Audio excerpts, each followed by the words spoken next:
Oskar Tavares, Milovan Rajevac. Seuraavat molemmat jännittyneenä.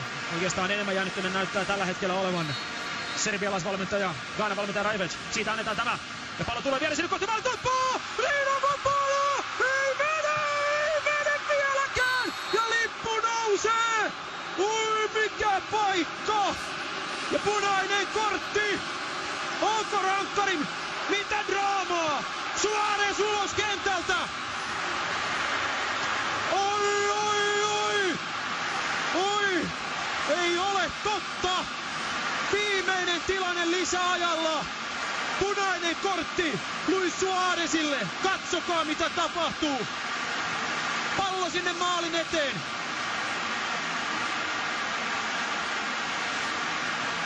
Ja siinä pelaa Suarez palloa kädellään. Pallo rangaistuspilkulle.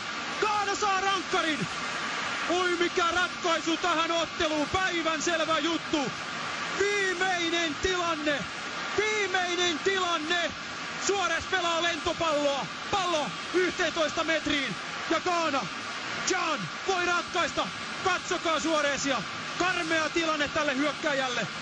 Canilla, Ghanalla on mahdollisuus. Tästä se tulee. Pallo ylärimaan! Oi, oi, oi!